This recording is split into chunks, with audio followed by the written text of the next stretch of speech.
Shalom, salam sehat buat kita semua dan puji Tuhan hari ini kembali kita boleh berjumpa di dalam persekutuan untuk menyembah, memuliakan nama Tuhan serta berdoa, menaikkan segala permohonan kita kepada Tuhan. Mari kita bersyukur buat waktu yang ada, kita bersama-sama berdoa. Bapa dalam surga, terima kasih buat hari yang baru yang Tuhan berikan bagi kami.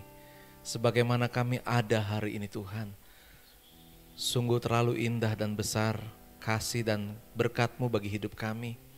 Kalau kami dapat bernafas, kalau kami masih bisa diberikan hidup sampai hari ini Tuhan, doa kami adalah agar hidup kami boleh menggenapi firman-Mu, rencana-Mu Tuhan. Biarlah kehidupan kami boleh selalu menyenangkan dan memuliakan nama Tuhan. Pimpinlah kami Tuhan dalam persekutuan kami saat ini, di dalam kuat kuasa-Mu, di dalam nama Yesus kami berdoa. Amin. Puji Tuhan. Mari kita memuliakan Tuhan. Kita naikkan pujian yang mengatakan kemuliaan bagi Allah di tempat mati. Kemuliaan bagi Tuhan di tempat maha tinggi. Kau Raja diagungkan dan dipuji.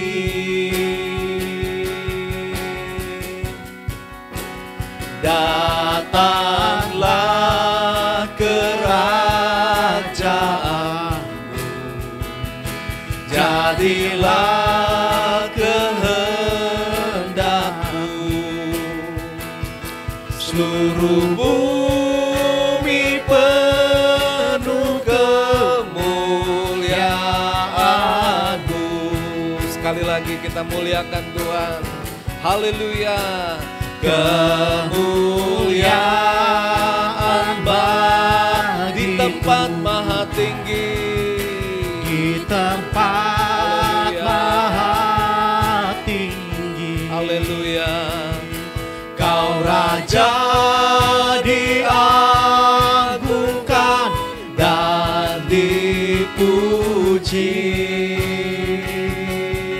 Inilah doa kita. Haleluya. Datanglah kerajaan. Ini bagian kita. Jadilah kehendak-Mu. Seluruh bumi penuh kemuliaan. Sekali lagi, kemuliaan bagi Allah. Haleluya, bagi Tuhan. Kemuliaan bagi Tuhan di tempat maha tinggi. Agungkan Dia. Kau Raja diagungkan dan dipuji. Jadikan hidup kita memuliakan nama Tuhan. Datanglah kerajaan-Mu, jadilah kehendak-Mu. Seluruh bumi penuh kemuliaan-Mu. Seluruh bumi. Seluruh bumi penuh kemuliaan-Mu.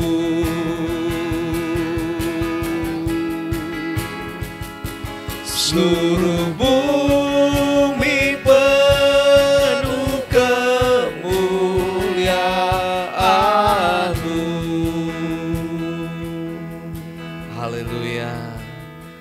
Mari kita lanjutkan menyembah Tuhan dengan lagu Kerajaan-Mu datanglah, jadilah kehendak-Mu, karena Dia Raja atas hidup kita dan Dia datang ke dunia ini untuk menjadi Raja atas kehidupan kita sebagai orang yang percaya kepada Tuhan. Kerajaan-Mu datanglah, kehendak-Mu jadilah, di bumi seperti di surga.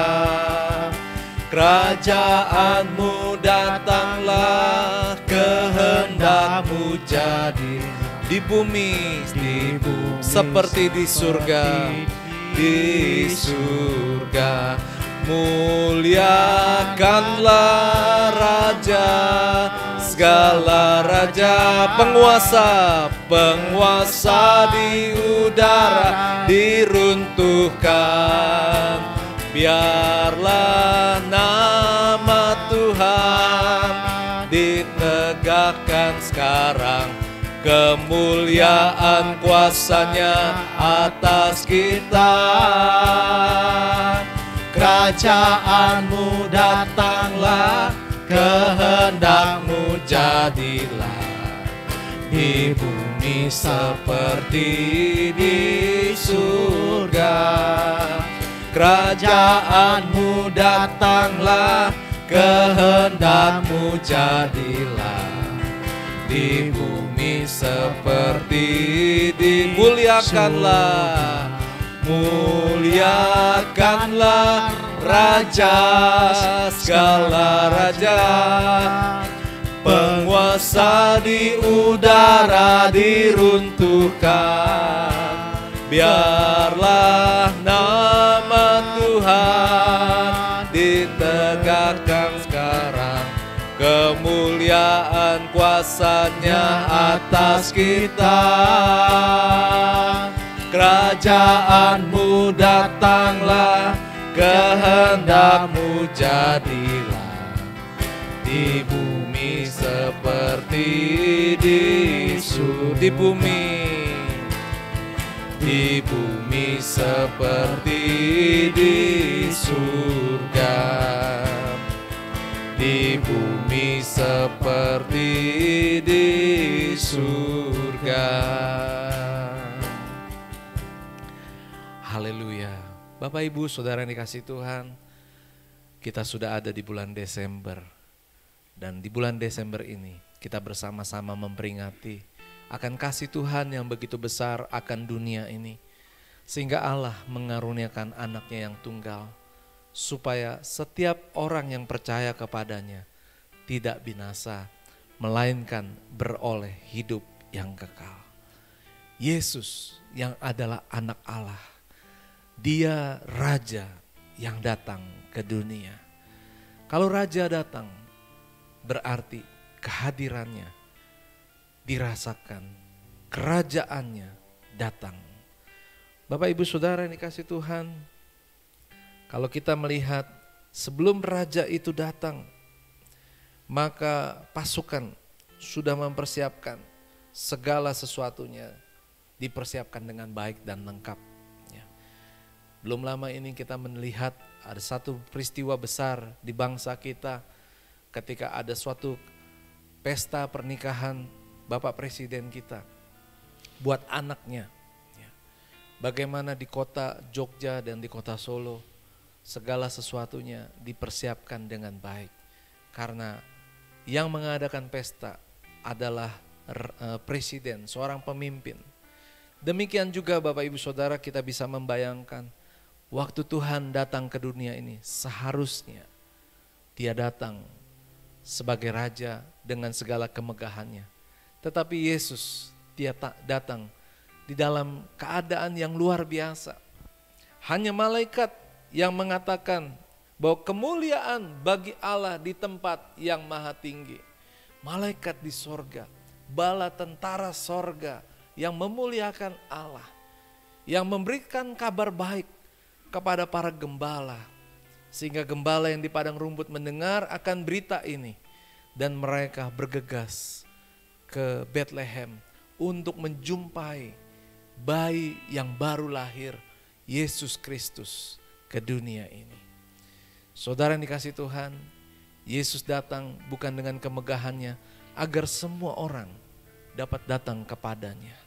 Kalau Yesus lahir di sebuah istana, maka bisa kita bayangkan para gembala, mereka tidak akan bisa datang untuk menyembah kepada bayi Yesus yang baru lahir. Tetapi karena Yesus lahir di sebuah kandang, di sebuah tempat yang di mana para gembala itu bisa datang untuk menyembah, untuk memuliakan Tuhan. Sehingga gembala bisa menyembah kepada Tuhan. Bapak Ibu Saudara, Yesus telah datang ke dunia. Kita yang tidak layak, kita yang tidak sempurna, kita yang berdosa. Oleh karena anugerah daripada Tuhan, kita bisa bersama-sama memuliakan Tuhan. Oleh sebab itu, pastikanlah tidak ada lagi halangan apapun dalam kehidupan kita untuk tidak bisa memuliakan Tuhan. Hidup kita pasti bisa memuliakan Tuhan. Karena Dia sudah datang untuk siap menerima kehadiran kita yang memuliakan Tuhan. Gembala tidak punya harta, tidak punya kekayaan, tidak punya sesuatu yang bernilai di dalam dunia ini. Tapi gembala punya hidup, punya jiwa, dan Dia berikan semua itu. Saudara yang kasih Tuhan, persembahkanlah hidup kita untuk kemuliaan bagi nama Tuhan. Semua talenta, semua kekuatan, semua kemampuan, semua yang saudara bisa lakukan, lakukanlah untuk kemuliaan Tuhan. Itulah hidup yang memuliakan Tuhan. Kalau Tuhan mengubah kehidupan kita, kalau Tuhan membentuk hidup kita dari sifat manusia kita yang penuh dengan kedagingan, yang sifat manusia kita yang hanya mementingkan diri kita sendiri, dengan sifat penuh kasih daripada Tuhan, menjadi sifat yang menjadi terang dan garam dunia, menjadi sifat yang menjadi berkat buat semua orang. Itulah yang Yesus katakan, kalau engkau mau mengikut aku, pikulah salib. Hidup memuliakan Tuhan bukan hanya lewat bernyanyi, bukan hanya bersorak-sorai, tapi melalui hidup yang mempersembahkan yang terbaik dalam hidupmu untuk kemuliaan Tuhan. Apa saja yang ada dalam hidupmu, pakailah itu untuk kemuliaan Tuhan. Jika Bapak Ibu katakan tidak punya apa-apa, Bapak Ibu masih punya waktu untuk berdoa bagi orang lain, bagi saudara, bagi orang-orang yang saudara kenal, yang saudara tahu mereka perlu kasih Tuhan, mereka yang perlu mengenal akan Tuhan. Lewat waktumu, waktu itu digunakan untuk kemuliaan Tuhan. Saudara yang kasih Tuhan, bukan hanya orang yang sederhana seperti gembala, tetapi Yesus menerima semua orang. Di dalam Matius pasal yang kedua, ayat yang ke-10 dan ke-11, orang Majus juga datang untuk mencari bayi Yesus. Matius pasal yang kedua, ayat yang ke-10 sampai ke-11. Ketika mereka melihat bintang itu, sangat bersukacitalah mereka. Maka masuklah mereka ke dalam rumah itu dan melihat anak itu bersama Maria ibunya, lalu sujud menyembah Dia. Orang yang kaya, orang yang terhormat, merendahkan hidupnya bagi Yesus. Bagaimana dengan kita? Kalau Tuhan memberkati kita, kalau Tuhan memberikan kita suatu kehormatan untuk pekerjaan di dalam dunia ini, tanggalkanlah semua itu saat kita menyembah kepada Tuhan. Di hadapan Tuhan, kita hanyalah orang yang harus menyembah dan memuliakan Tuhan. Dan bukan hanya itu Bapak Ibu Saudara, Tuhan juga mau kerelaan hati kita untuk memberikan yang terbaik dalam hidup kita untuk kemuliaan Tuhan. Di dalam ayat selanjutnya mengatakan, mereka pun membuka tempat harta bendanya. Ada yang mengatakan di dalam dunia ini, di mana hartamu berada, di situ hatimu berada. Saudara yang kasih Tuhan, kalau kita mengasihi Tuhan, maka harta kita berikan kepada Tuhan. Sehingga apa? Hati kita ada di dalam Tuhan. Sehingga kita gak mau jauh daripada Tuhan. Sehingga setiap minggu kita selalu mau beribadah kepada Tuhan. Sehingga bukan hanya hari Minggu kita mau beribadah kepada Tuhan. Di jam-jam persekutuan yang ada, mungkin di dalam komsel, mungkin dalam pertemuan doa, mungkin di dalam pertemuan untuk membicarakan persiapan pelayanan pekerjaan Tuhan. Karena yang terbaik dari hidup kita ada ditaruh di dalam Tuhan, maka kita mau selalu dekat kepada Tuhan. Sama seperti orang yang kalau punya uang di dompetnya, ketika dia teringat akan uangnya, maka dia akan membuka dompetnya, dia akan melihat berapa jumlah uang yang ada di dalamnya. Masih cukupkah dia untuk belanja sesuatu? Maka demikian dengan kehidupan kita, kalau kita menaruh harta kita yang terbaik kepada Tuhan, maka kita akan melihat apakah masih dapat kita berikan yang terbaik buat Tuhan. Masihkah kita salurkan untuk kemuliaan bagi nama Tuhan. Semua yang Tuhan berikan bagi kita, biarlah kita persembahkan yang terbaik kepada Tuhan. Orang Majus ini, mereka membuka tempat harta bendanya dan mempersembahkan persembahan kepada Tuhan. Yaitu apa? Emas, kemenyan, dan mur. Ya. Bapak Ibu Saudara, emas, kemenyan, dan mur ini berbicara tentang emas. Bercerita atau memberikan makna tentang kemuliaan, kehormatan. Raja, pada zaman dahulu kita mengenal raja ketika kita melihat ada orang yang memakai mahkota dari emas. Emas melambangkan kemuliaan, kehormatan. Berarti harta kita untuk memuliakan Tuhan. Kemenyan bukanlah juga suatu barang yang murah. Kemenyan adalah barang yang berharga dan kemenyan dipersembahkan. Kemenyan itu dibakar. Tujuannya apa? Agar dicium, wanginya harum. Artinya kehadiran Tuhan selalu dirasakan dalam kehidupan kita. Berbicara tentang mur biasanya dipergunakan untuk dioleskan kepada jenazah. Saudara yang kasih Tuhan, itu bersifat tentang mengawetkan keabadian. Artinya kehidupan kita akan kekal bersama-sama dengan Tuhan. Jadi dari sini kita bisa melihat bahwa Tuhan selalu punya jalan, rencana yang begitu luar biasa bagi hidup kita. Hidup saya dan Bapak Ibu Saudara bukanlah hidup yang kosong, yang tidak ada artinya. Hidup kita memiliki makna yang besar di hadapan Tuhan. Sehingga Tuhan mengaruniakan anaknya yang tunggal untuk menjadi Tuhan dan Juru Selamat kita. Dan bukan hanya itu, Tuhan mau kita hidup bersama dengan Tuhan. Kita berjalan bersama dengan Tuhan. Dan hidup kita selalu memuliakan Tuhan. Puji Tuhan, Natal bukan hanya berbicara kita pesta, bersukaria. Tapi Natal berbicara tentang memuliakan Tuhan. Haleluya. Seperti palungan, biarlah hati kita minta Tuhan layakkan menyambut kehadiran Tuhan secara pribadi dalam hidup kita. Seperti emas, kemenyan, dan mur.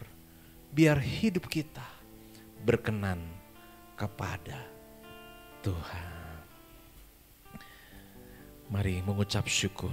Terima kasih buat Natal yang kita boleh peringati.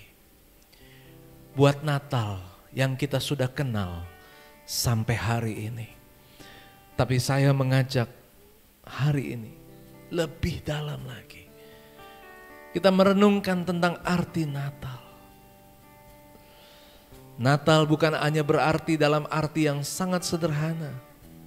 Tapi Natal memiliki arti yang besar, yang tinggi nilainya bagi kehidupan kita semuanya. Haleluya. Seperti palungan, layakkanlah hatiku menyambutmu Tuhan. Seperti emas, kemenyan, dan mur, biar hidupku berkenan padamu. Seperti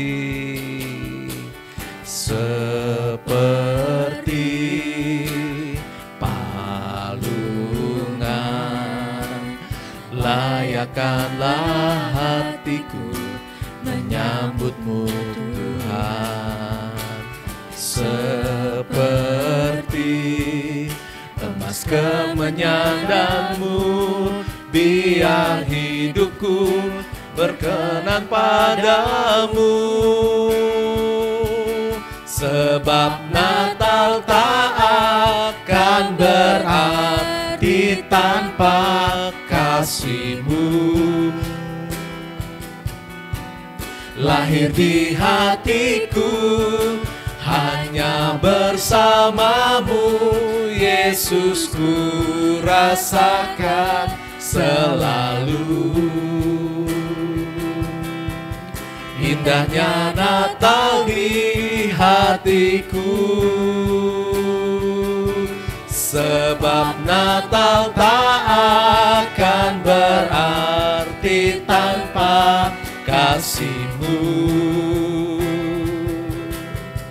Lahir di hatiku hanya bersamamu, Yesus, ku rasakan selalu. Indahnya Natal di hatiku. Sekali lagi. Sebab Natal tak akan berarti tanpa kasih-Mu. Lahir di hatiku hanya bersamamu, Yesus, ku rasakan selalu. Indahnya Natal di hatiku. Kalau kita merasakan lewat lagu ini, sebab Natal tak akan berarti tanpa kasih Tuhan. Hanya bersama Tuhan kita bisa merasakan keindahan Natal di dalam hati kita. Natal bukan hanya berbicara tentang yang indah di luar secara jasmani, tetapi Natal adalah merupakan sebuah kelahiran Kristus di dalam kehidupan kita. Dia adalah Raja, Dia yang mulia, Dia yang datang, kerajaannya telah datang, dan hidup kita memuliakan Tuhan, dan kita melayani Dia, dan kita merasakan kehadiran Tuhan. Dimanapun kita ada, kapanpun waktunya, Tuhan selalu hadir di tempat kita untuk melihat apakah hidup kita selalu memuliakan Tuhan. Apakah hidup kita mau dipakai atau dibentuk oleh Tuhan sesuai dengan kehendak-Nya. Dan Tuhan akan ada bersama kita. Bukan hanya yang lalu, bukan hanya ada sampai saat ini, tapi Tuhan akan ada sampai selama-lamanya bersama kita. Karena Dia adalah kekekalan. Karena seperti orang Majus yang mempersembahkan emas, kemenyan, dan mur. Ada mur yang melambangkan keabadian. Ada mur yang melambangkan satu kehidupan yang panjang, lebih awet, lebih lama bersama dengan Tuhan. Terima kasih. Haleluya. Kita naikkan pujian ini sekali lagi dengan hati yang bersyukur, dengan hati yang terbuka. Sebab Natal, haleluya, tak akan berarti tanpa kasih Tuhan. Sebab Natal tak akan berarti tanpa kasih-Mu. Lahir di hatiku hanya bersamamu, Yesus, ku rasakan selalu. Indahnya Natal di hatiku. Sebab Natal tak akan berarti tanpa kasih-Mu. Lahir di hatiku hanya bersamamu, Yesus, ku rasakan selalu. Indahnya Natal di hatiku, indahnya Natal. indahnya Natal di hatiku. Dua kali lagi, indahnya. Indahnya Natal di hatiku. Sekali lagi. Indahnya Natal di hatiku. Saya mengaminkan dan saya berdoa buat Bapak Ibu Saudara yang mengikuti persekutuan kita pada Rabu Teduh ini, agar benar-benar seperti pujian ini, iman Bapak Ibu yang mengatakan Natal tahun ini akan menjadi Natal yang terindah. Karena kehadiran Tuhan ada bersama dengan Bapak Ibu Saudara, dan kehidupan Bapak Ibu Saudara yang memuliakan Tuhan, bagi Dia Raja di atas segala raja, Yesus Kristus namanya. Bapa dalam surga, biarlah Tuhan menolong dalam segala aktivitas kami selanjutnya. Kami serahkan hidup kami persembahkan tubuh, jiwa, roh kami ke dalam tangan-Mu Tuhan. Engkaulah pemilik kehidupan kami Tuhan. Bagimulah kehidupan kami arahkan semua hanya untuk kemuliaan bagi nama Tuhan. Ampunilah segala dosa, ampunilah segala kekurangan dan kelemahan kami. Biar hidup kami boleh selalu menyenangkan hati Tuhan. Berikan kami kemampuan untuk memilih yang benar, memilih yang sesuai dengan kehendak-Mu Tuhan. Agar kehidupan kami boleh menyenangkan hati Tuhan. Kami percaya Tuhan menjaga keluar masuk kami. Tuhan memberkati usaha pekerjaan ataupun apa yang kami kerjakan di dalam berkat dan kasih dan anugerah daripada Allah sekarang dan selama-lamanya. Terpujilah nama Tuhan di dalam nama Yesus. Haleluya. Amin.